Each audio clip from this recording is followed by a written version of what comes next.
where does Michigan go from here is kind of a loaded statement because it could mean multiple things. You could be talking about the state of this team right now in 2024. You could be talking about recruiting in 2025, which is certainly on an upswing. Or you could just be talking about the future of the program. So let's talk about all three things going forward here on this episode of Locked On Wolverines.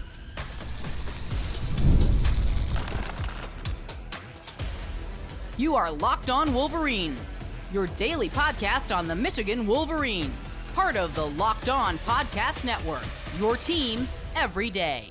Happy Tuesday. We're back and doing it, still without a voice. I know it kind of sounds almost like I have a voice, but as you can hear, I don't. Locked On Wolverines podcast, part of the Locked On Podcast Network, where it's your team every day. I'm your man on the ground, Isaiah Holt, publisher of Wolverines Wire through USA Today Sports Media Group, in like day 9 or 10 of laryngitis. It does not seem to be getting better, but I don't feel sick anymore, so that's the good part. All right, so let's continue to talk about this game against Illinois, and as well as where I think Michigan should have gone. I do want to try to get Devin Gardner on the show this week because I watched a little bit of his Monday morning quarterback this morning, and everything that he said is, again, a more nuanced version of exactly the type of things that I've been kind of saying I wanted to see, things that we haven't seen. I disagree with my colleague and good friend Clayton Safey about who should be the quarterback, of course. I do think that it should be Alex Orji because I think there's a lot more left there. And it's kind of like, I mean, we didn't talk a lot in the post-Washington because I came home sick from Seattle. But the types of plays they were running for Tuttle in the immediate aftermath of Orji being yanked was like, well, those are the types of plays that you haven't been running for Alex Orji, and you could and should have. I'm not saying that he's necessarily your best chance to win. I agree with what Devin Gardner says, which is we still haven't really seen what he can do. Obviously, big problems with Jack Tuttle. I was actually surprised just now because I didn't even look at the box score in the immediate aftermath of the game. I was surprised just now to see that Jack Tuttle threw for 200 yards, 208 yards in the game, that Michigan only rushed for 114 on 38 carries. I mean, 10 of them were Tuttle carries. He went to 10 for -10. So some of those were sacks. Some of those were scrambles that didn't go anywhere. You had the Samaj Morgan run that didn't account for much of anything.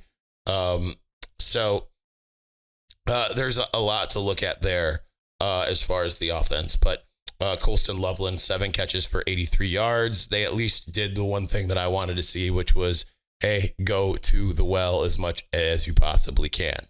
Right? That is one of the things that I've obviously had wanted to see.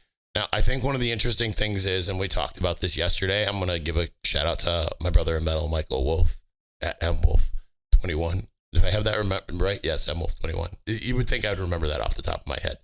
Just had to double check to make sure. Because when you look at the passing offense, like Tuttle went 20 for 32. There were 2 games last year in which Michigan attempted more than that. 2. Michigan State last year and Purdue. Otherwise, Michigan never even attempted 32 passes in a game, which is like, come on, what are you doing? You look 2 weeks ago to Washington. Now it's obviously 2 different quarterbacks, but again, it felt like Michigan was like, we're going to sling it here. We're going to do it. Tuttle with 18 attempts, Orji with 7. It's when you look again at what they did last year when they had a better quarterback, that's 25 attempts. They had less than 25 against Bowling Green, less than 25 against Rutgers, less than 25 against Nebraska, Minnesota, Indiana, obviously Penn State, Maryland, Ohio State, Washington. Like it baffles me. This coaching staff, what it's decided that it's going to do in terms of a game plan. Running it 38 times, okay, I'm cool with that, right? Like that's exactly what I want to see. But it was, I would say 10 of those, it's really more like 28 because it wasn't like those Tuttle runs were really designed runs either. So they've got to get their head out of their you-know-what and start figuring out how to put these players in a better position to succeed, right? Obviously, Donovan had the fumble. He averaged, aside from that, 5.4 yards per carry. Mullings, 19 carries for 87 yards, 4.6 yards per carry. So I'm really fine with either of those.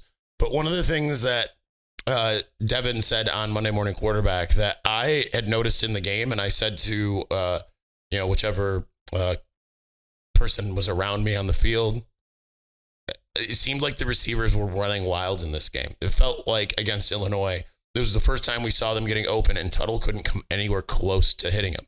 So when Sharon Moore comes out and says on Monday night that Tuttle is probably the odds-on favorite to retain the starting job, but they're going to have to see as the week goes on. Like, the whole point of having Jack Tuttle being your starting quarterback was because he's a veteran, isn't going to make mistakes. Not only was he really struggling to hit open targets, which he missed multiple, Amarian Walker on the first play, Colston Loveland sometime in the first quarter, multiple times where he either didn't identify or hit guys. There were guys whose feet he was throwing at, right? Like, it's not like we haven't seen that from some of the others. And the thing is if you are going to attempt a bunch of passes, then you might as well have Orji try to do it because he opens up things in the run game. I don't think that either of the other guys do that. I'm not going to really fault anyone to say I want to see Davis Warren again and hope that, okay, he wasn't turning the ball over in practice. Maybe he's not now. Maybe he's kind of learned to not take those shots. I'm not going to fault you if that's what you think. I just think that the upside, if you are to try to shoehorn Alex Orji in there and say, we are going to devote everything we can to making sure this guy succeeds. It's what Alabama did with Jalen Milroe. Devin constantly was saying that this is what Urban Meyer did with Tim Tebow. I think that that's the thing. And especially now that Amarian Walker is starting to kind of get involved, like, hey, just chuck it down to him. It can't be worse than what you saw Jack Tuttle have in this game.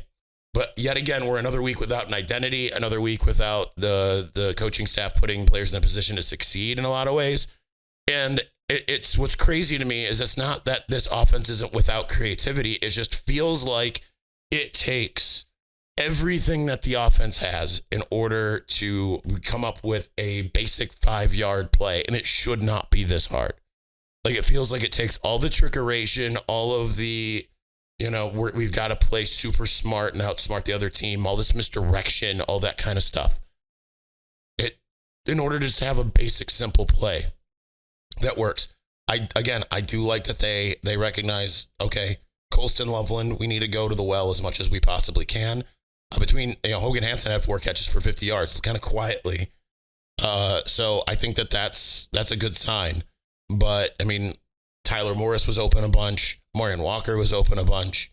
I mean, a lot of these guys were open a bunch. I saw Tyler Morris open more than I've ever seen him. So at this point, it's not just the receiving. It's clearly the quarterback. The protection was not great yet again. And it still just kind of baffles me that this is where Michigan is. I see a lot of rival fans being like, oh, we saw this coming from a mile away. Yeah, because you were wish casting. Because there was no discernible reason to look at this Michigan team and say, like, everyone was saying the same thing from a national perspective. Like, okay, they might not have a great quarterback, but because of the run game, what the offensive line should be and the defense, that should be enough to win 9 games this year. The problem is it's just not a disciplined team and it's not well coached. But Sharon Moore is on fire when it comes to recruiting. And we had to talk about the 5-star commit as well as the Bryce Underwood of it all. Yes, we're going to touch on that. So we'll do that here in just a moment. But before we do, hey, Locked On Wolverines fans, it's time to recognize the Roy Player of the Week. So far this season, we've pooled over $20,000 to support players on Roy. Microdeposits lead to massive change. With the Roy app, you can direct your support to the athletes you love, ensuring that all funds go to the specific player you choose. Unlike collectives, you know exactly where your support is going, and you can even receive exclusive content like personal videos and updates after the season. The best part, it's risk-free. If the athlete transfers or doesn't deliver the content, you get your money back. This week, I am supporting Colston Loveland. I just pitched in $100. I'd love for you to join me. Even $10 makes a difference. Let's show Colston Loveland the love and keep him connected to Michigan. Remember, pay today, celebrate tomorrow. Your support sets up your team for success. Plus, don't miss out on Roy's exciting giveaway. Win 2 tickets to a game in November. Plenty of good ones there. Just download Roy, create an account, enter the referral code Locked On, and you're entered. Already on Roy, while any contribution to an athlete's campaign also gets you entered automatically. No purchase necessary, void or prohibited. Download Roy now and join the NIL game with no subscriptions and no fees. Be sure to check us out at Instagram, Facebook, and X at Roy_return on you for more info. Roy, support the players, change the game.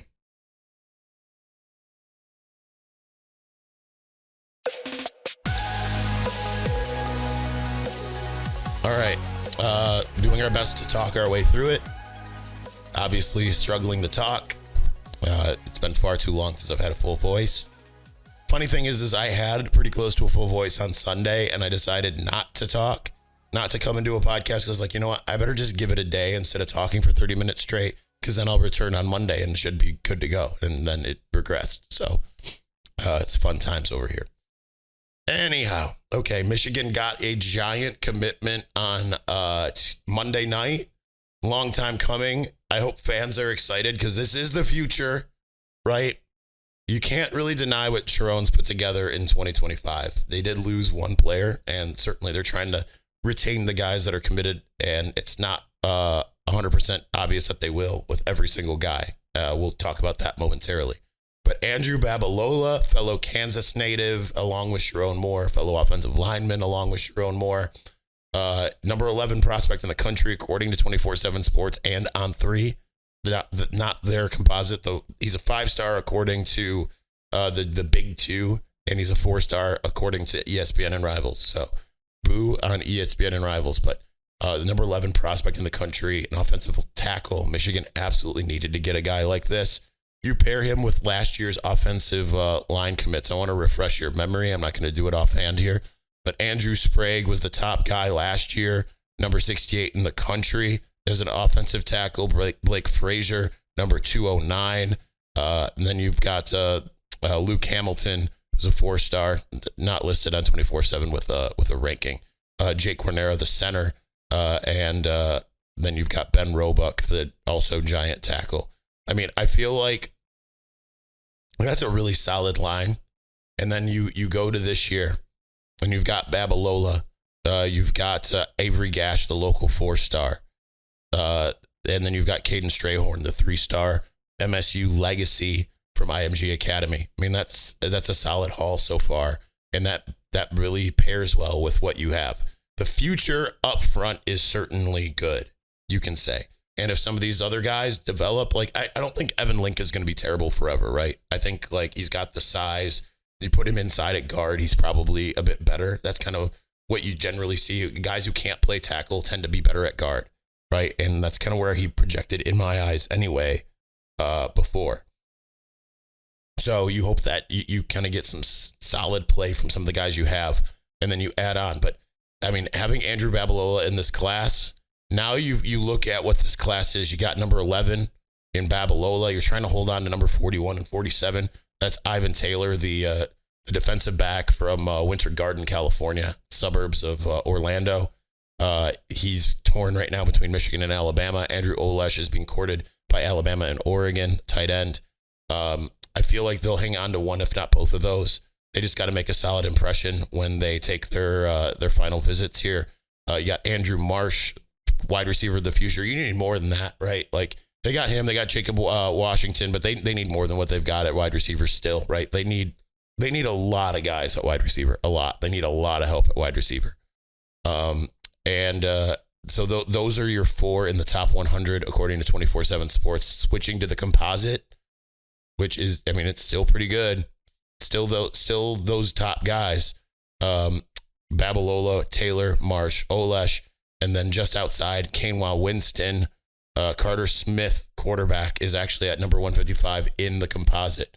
So there is that. Now, obviously, there is the Bryce Underwood of it all. That is kind of been the thing that's been rumored ever since Sam Webb said fireworks coming. I tried to check in on it. It does seem like there is smoke to that based off of a conversation I had before the game on the sidelines. But I do know that it is above the pay grade of like the recruiting department. This isn't just like the recruiting department's like reaching out. This is like the heavier hitters are reaching out to Underwood, at least his camp directly. That kind of feeds into what Adam Gorney from Rivals reported today, saying that Michigan's getting back into it and that they are at least swinging for the fences. I don't know how that would affect Carter Smith, who has been a loyal Wolverine essentially for the last year, just about a year at this point. Actually, let's see, when did he commit? Yeah, he committed November 14th. So it's been almost a year that he has been in the fold, but still, like, you need to get high-end talent. You cannot rest on your laurels. Heck, if you could get the top 3 quarterbacks all at once, just do it. And whoever doesn't pan out can transfer, right? That's the world we live in now. But still, the fact that you got 1 5-star, that helps appeal, to other guys. And if you can have those conversations, if it's Dave Portnoy who says after the Illinois game, "Hey, Michigan fans, I'm working on it." People can laugh all they want, but I mean, he's pledged $3 million. He could always up the ante. He could always say like, "Hey, it's going to be true NIL in the sense that we're going to give you a show, we're going to follow you around, and you're going to earn extra from that," and all of that kind of stuff. Like, there's all kinds of things you can do to package that together to get a guy like Underwood. Do I think it's going to happen? I don't know. I know it's easy to say, no, it's absolutely not going to happen. He had the laughing emojis on when there was the Instagram post, and they're saying like, oh, maybe Bryce Underwood absolutely could end up at Michigan. There's the things that he said to Don Crane and Company on Daily Wire that indicated like, hey, Michigan's just not in it. They weren't really recruiting him as hard as they should have. And, they just weren't being as very serious. Well, now that they were getting money involved kind of really for the first time, because that's what's really talked to him, right? And everything. But the next component of it is the coaching piece.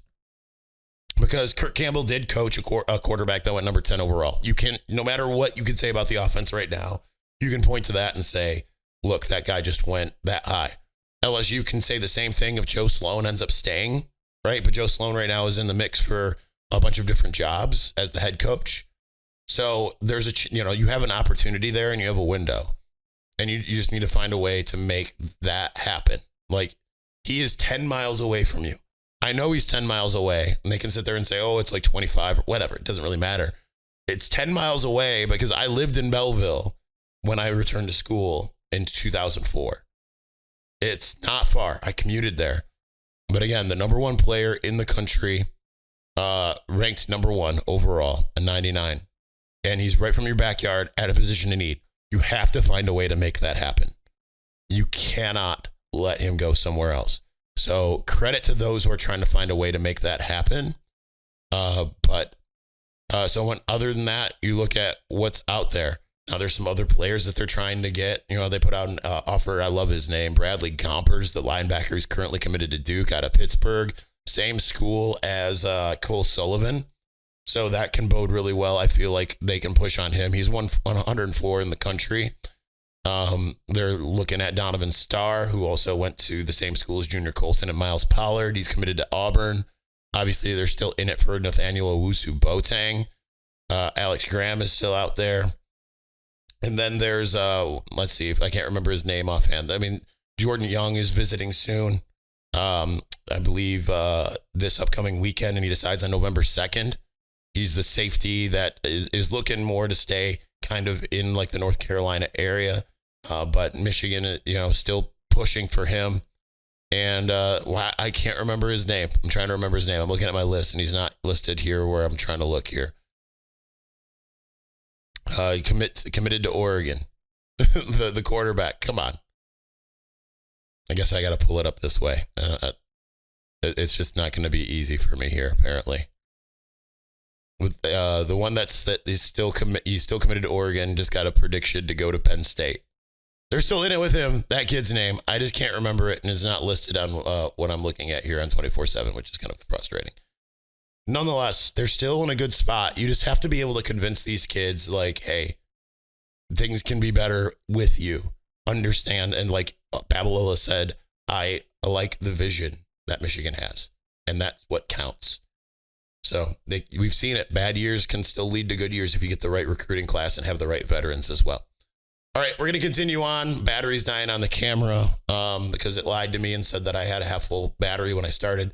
So we're going to continue on and finish up here in a hurry here in just a moment. But before we do, hey, NFL fans, you can start the season with a big return on FanDuel, America's #1 sportsbook.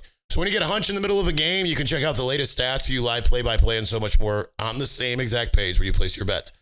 You get started with $200 in bonus bets guaranteed when you place your first $5 bet. That's FanDuel.com, America's #1 sports book.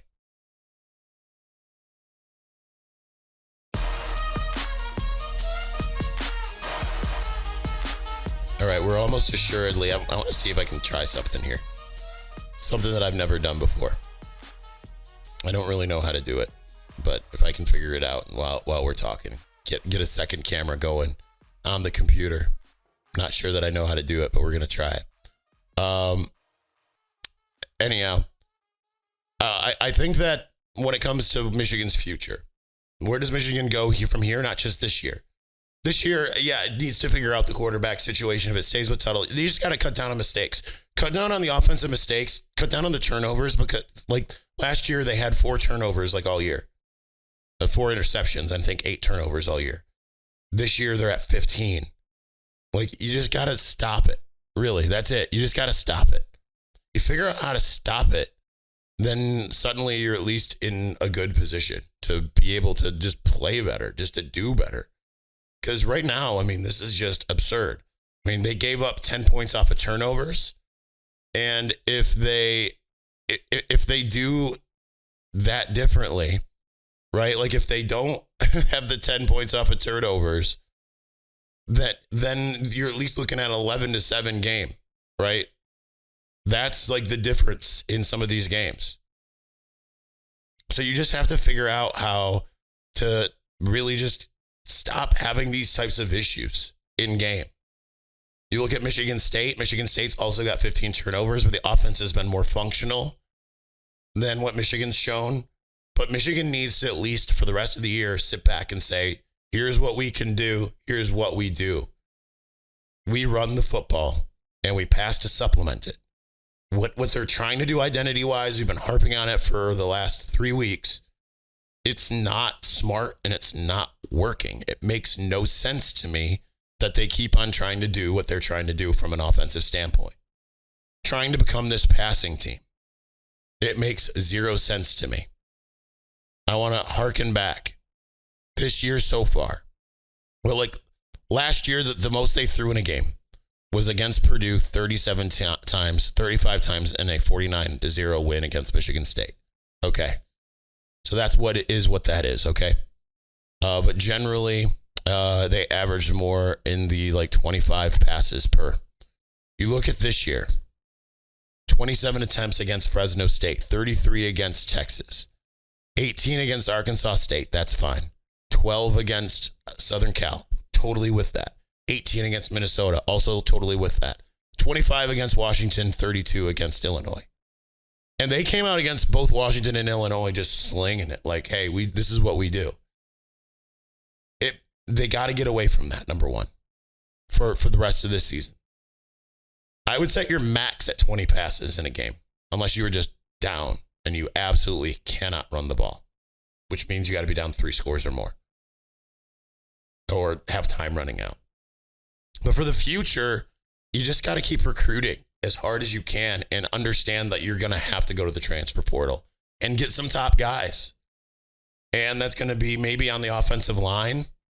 It's certainly going to be at the quarterback position one way or the other, I feel. Unless you play Orji for the rest of the year or Davis Warren and Orji shows that he can pass the ball, or Davis Warren shows that he can go without turning the ball over a bunch of times. Those are your options there. I would still go for a higher end quarterback. You're going to need to get 1 or 2 big receivers. You just got to. And or have the receivers you have suddenly show out. Amarian Walker suddenly shows out. There you go. Suddenly you're cooking with gas. These are the things that they need to do that they just have not been doing. And they just need to find a way to do it. But the good news is having Babalola commit when he did shows that they haven't really lost that recruiting momentum. Now you got to retain the guys you have. And you got to figure out, like, how can we cobble this together for next year? They need to be paying attention to this year because you need to make a bowl game. You can beat Michigan State and Ohio State. I know that feels unlikely. They play games for reasons, right? Like if they stop turning the ball over, all these games that they've lost are competitive, if not wins for Michigan. So number one, stop turning the ball over. Number two, be smarter with your game plan. Number three, put your players in the best position to succeed. Utilize your biggest playmakers. You need your quarterbacks to recognize when receivers are running rampant, running wide open, and make the smart play. Everything's still there for this to actually be a season that doesn't feel as bad as it feels right now. Will it? No, I have no confidence in that. I think it's going to continue to feel bad until morale improves. But they have a lot of talent still. They can find ways to make a lot of things work. And if they can continue recruiting at this pace, then they absolutely can be in a position where the future looks bright. And suddenly it's like, okay, this was 2020. Now let's rebound and do things. They're probably going to need to clean out some staff blockers, though, unless they wisen up in a hurry and start developing in a hurry. All right, that's going to do it for us today. Tomorrow we'll have, maybe we'll have Jake, but Jake is coming on. I just don't know the timing of it. So I don't know if it'll be tomorrow's show or if it will be Thursday's show. So we're still trying to work on Devin Gardner. We're trying to work on some other guys. We're going to try to fill this with guests so you don't have to hear my voice the whole time. Anyway, thanks for watching. Thanks for listening. I know it sounds like nails on a chalkboard. We'll talk to you again soon. Peace.